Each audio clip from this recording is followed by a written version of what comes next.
For most of human history, nobody sweetened anything with a bag of pure white crystals. That's actually a very recent invention. For thousands of years, every culture on Earth had its own sweetener, made from a root, a fruit, a tree, or a leaf, and most of them have completely disappeared from our kitchens. Today, we're bringing 15 of these forgotten sweeteners back. Some of these are barely processed at all, just a fruit, dried and ground. Others come from a root that some cultures have grown for over 1,000 years, one that naturally tastes like caramel syrup straight out of the ground. And we're saving one for the very end, a sweetener so ancient, so widely used today across multiple continents that billions of people still rely on it daily instead of refined sugar. If you want more videos like this, ones that dig into the food history hiding in your pantry, make sure you hit subscribe before we get into the list. By the end, you'll know which options help you cut added sugar, which provide more than sweetness alone. Maple sugar, sweetness from trees. Most people know maple syrup. Almost nobody talks about maple sugar, which is what you get when you take that syrup and keep boiling it down until nearly all the water evaporates and it crystallizes. Indigenous peoples of northeastern North America reportedly were boiling down maple sap into sugar long before European settlers arrived, using it as a primary sweetener well before white sugar was ever imported to the continent. Sap is collected in early spring, boiled down slowly, and reduced until it hardens into granules or blocks. Because maple sugar is essentially concentrated tree sap with the water removed, it carries small amounts of minerals like manganese and zinc lost entirely in white sugar's refining process. The flavor is distinct, a deep, almost smoky sweetness, which is why bakers often use it where they want the sugar itself to contribute flavor, not just sweetness. Maple sugar swaps in at roughly a 1-to-1 ratio in most recipes, making it one of the easiest substitutions on this list. It's proof that unprocessed doesn't have to mean inconvenient. Whole dates or date paste. Nature's caramel. If you've ever eaten a medjool date, you know these are almost absurdly sweet on their own. No added sugar required. Dates have reportedly been cultivated in the Middle East and North Africa for over 5,000 years, functioning as one of the primary sources of concentrated sweetness in desert cultures where fresh fruit didn't always keep well. Making date paste is simple. Pitted dates, soaked in warm water for about 10 minutes to soften, then blended into a thick paste. No cooking, no refining, no machinery beyond a blender. Because you're using the whole fruit, date paste brings along fiber and potassium completely stripped out of white sugar during processing. The fiber especially matters, part of why whole dates tend to digest differently than an equivalent amount of pure table sugar, something nutritionists sometimes point to when comparing whole fruit sweeteners to refined ones. The benefit is versatility. Date paste works in baking, smoothies, sauces, anywhere you'd use a liquid sweetener. This is the proof that you don't need a factory to make a sweetener. You need a piece of fruit and about 10 minutes. Raw honey, humanity's oldest sweetener. Probably the most familiar entry on this list, but almost nobody today uses it the way it was used historically. Most honey on a grocery shelf has been heavily filtered and pasteurized, stripping out pollen, enzymes, and natural compounds that gave raw honey its reputation in the first place. Raw honey is honey exactly as the bees made it, unheated, unfiltered, straight from the comb. Historical records suggest honey has been used as a sweetener and food preservative for thousands of years, going back to ancient Egypt, Greece, and beyond, long before refined sugar existed as a household product. What makes raw honey interesting nutritionally is that unlike white sugar, it contains trace antioxidants, enzymes, and plant compounds carried over from the flowers the bees visited. Some studies have looked at raw honey's potential soothing effects on coughs and mild antimicrobial properties, though it's worth being clear this remains an area of ongoing research, not settled medical fact. Raw honey brings a different flavor depending on the flower source. Clover tastes nothing like buckwheat or orange blossom, something mass-produced sugar can't offer. It reconnects you to the idea that sweetness used to have a place of origin, a season, and a specific flower behind it. Monk fruit, the fruit sweeter than sugar. You've probably seen this in stores already, usually as a white powder in a green bag. But the actual monk fruit, a small round gourd grown for centuries in southern China, is almost never what people picture. Monks in the mountains of Guangxi province have reportedly cultivated this fruit for hundreds of years, drying it and using it as a natural sweetening agent long before anyone had heard of zero-calorie sweeteners. The fruit contains compounds called moghrosides, which give it a sweetness measured as far more intense than table sugar gram for gram, which is why only a tiny amount is ever needed. Because the sweetness comes from these compounds rather than sugar itself, monk fruit is often used by people watching their sugar intake who don't want an artificial aftertaste. Some describe a faint fruity or melon-like note behind the sweetness, part of why it blends well into tea, coffee, and baking. The benefit here isn't just the sweetness swap. It's the reminder that natural and modern aren't the same thing. This fruit predates the sugar packet by centuries, and it's only now finding its way back into Western kitchens.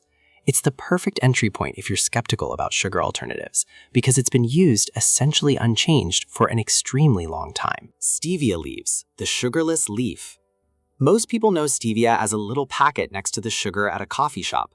What almost nobody knows is that stevia started as a plant, a leafy shrub native to Paraguay and Brazil. And indigenous communities there reportedly used the whole leaf to sweeten drinks for generations before it was ever extracted into powder form. The whole leaf works differently than you'd expect. You can grow stevia in a pot on a windowsill, snap off a leaf, and drop it directly into hot tea.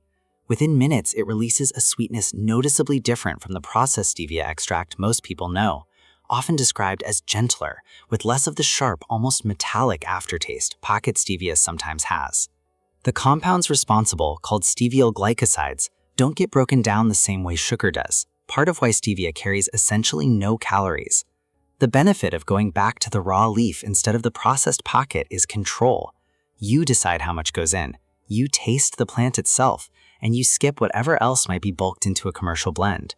It's about as close as you can get to sweetening food the way it was done in South America centuries ago, using nothing but a leaf and hot water. Number 6. Dried figs or fig paste, ancient natural sweetness.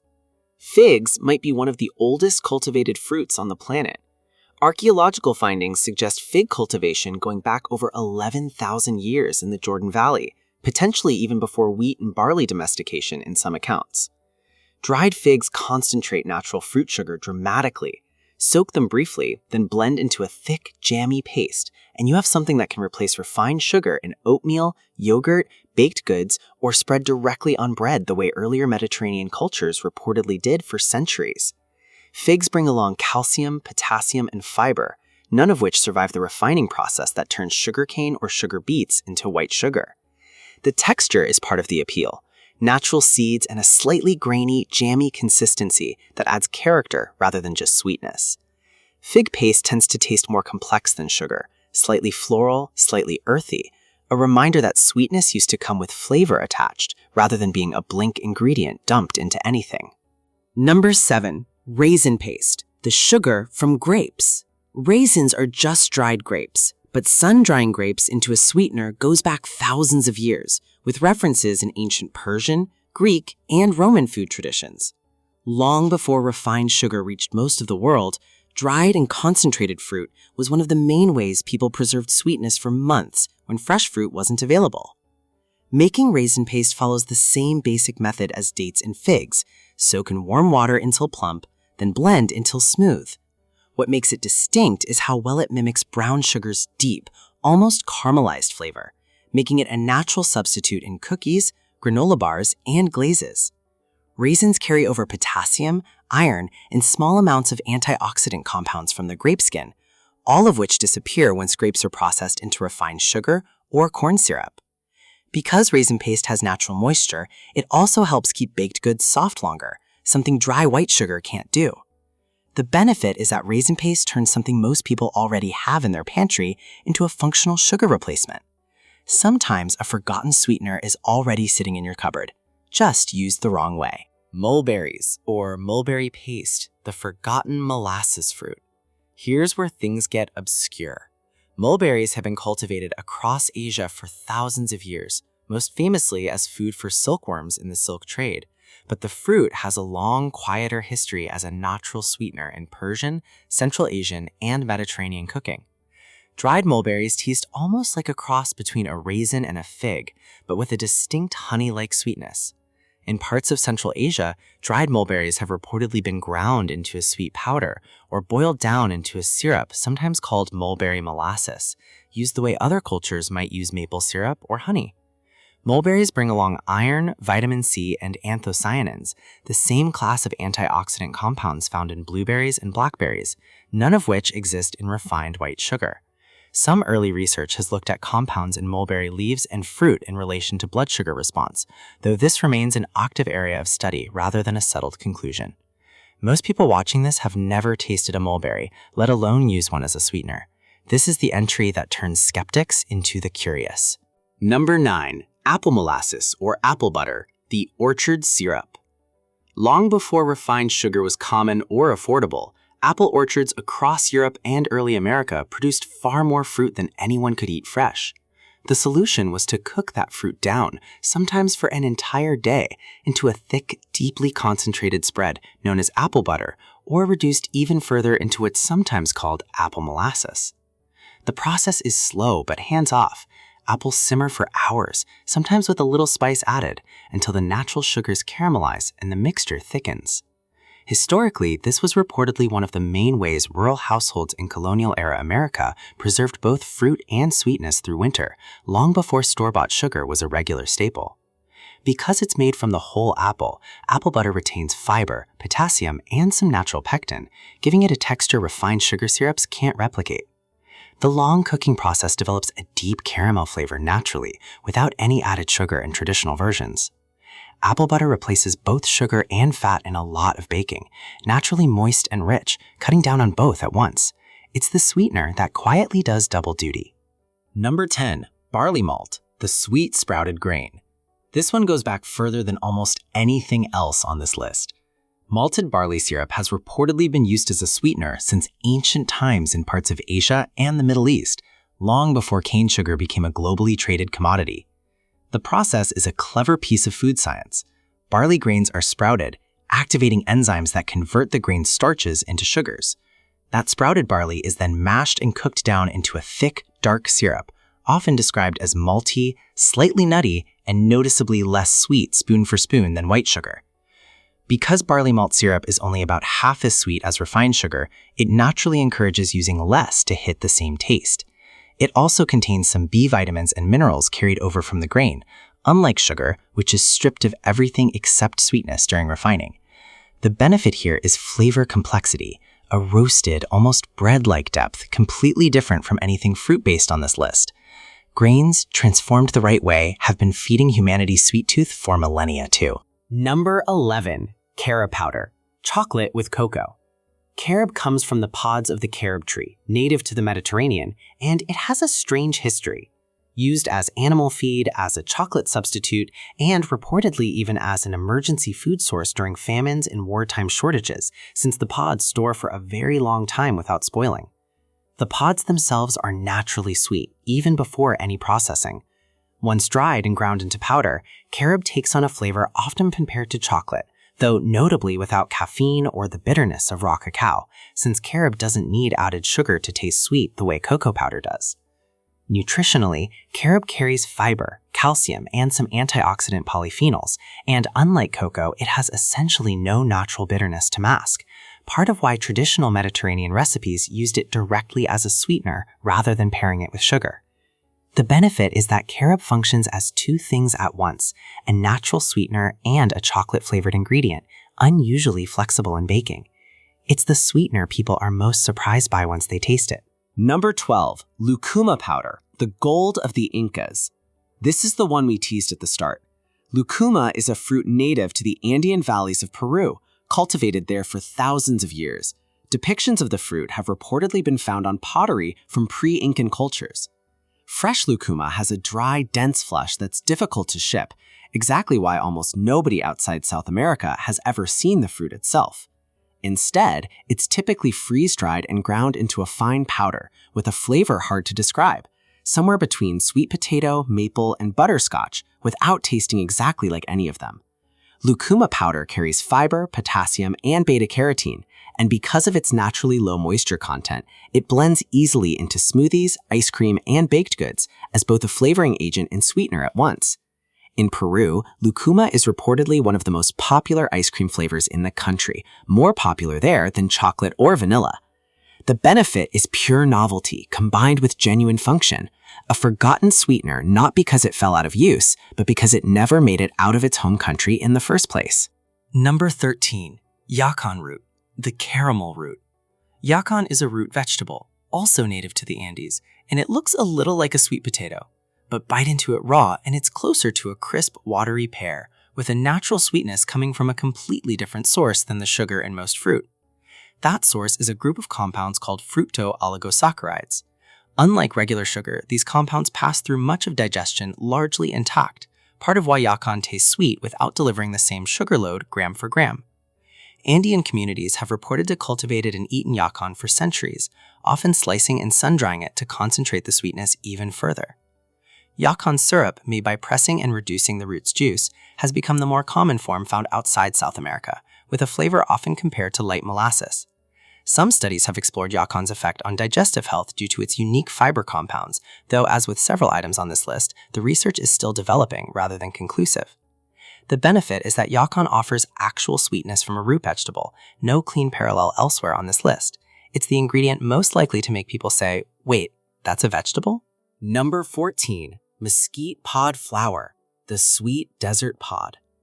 Probably the most obscure entry on the entire list, and that's exactly why it's here. Mesquite trees grow across the deserts of the American Southwest and Mexico, and indigenous peoples in those regions have reportedly relied on the tree's pods as a food source for thousands of years, in an environment where very few sweet foods existed naturally at all.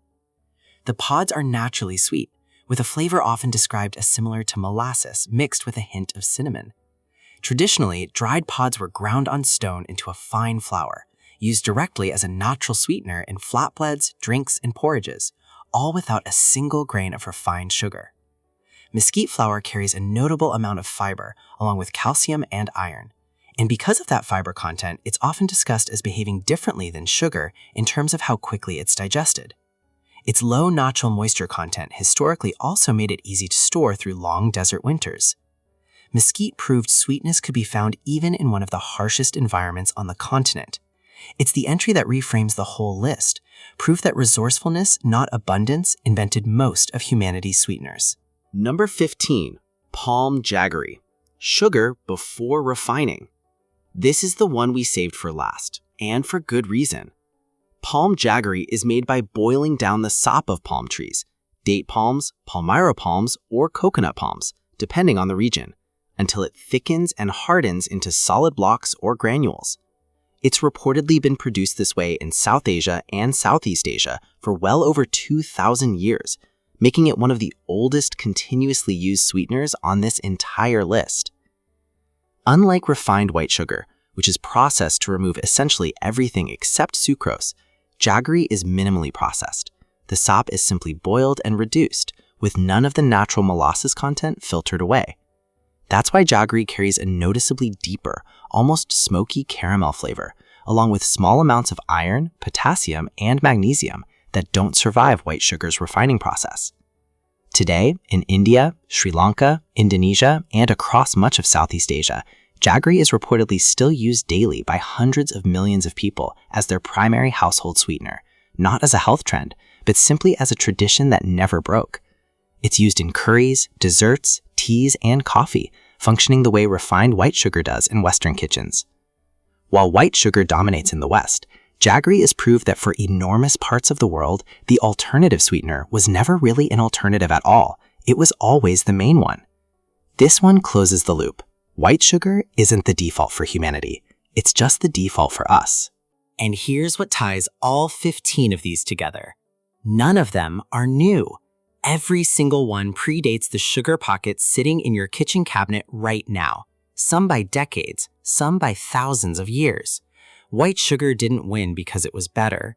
It won because it was cheaper to ship, easier to store, and simpler to mass produce at a scale nothing else could match. But from a monk fruit grown in the mountains of China, to a root vegetable pulled from Andean soil, to tree sap boiled down in Southeast Asian villages for 2,000 years, humanity never actually needed white sugar to satisfy a sweet tooth. We just forgot we had other options. This video is meant to inform and entertain, not to replace advice from a doctor or a dietitian, especially if you're managing a health condition like diabetes. If this opened your eyes to what's actually possible beyond the sugar bowl, smash that like button. It helps this channel reach more people. And let me know in the comments which one of these 15 you're going to try first. I read every single comment. And if you're not subscribed yet, now's the time. We're building a community of people who want to understand where their food actually comes from, one forgotten ingredient at a time. See you in the next one.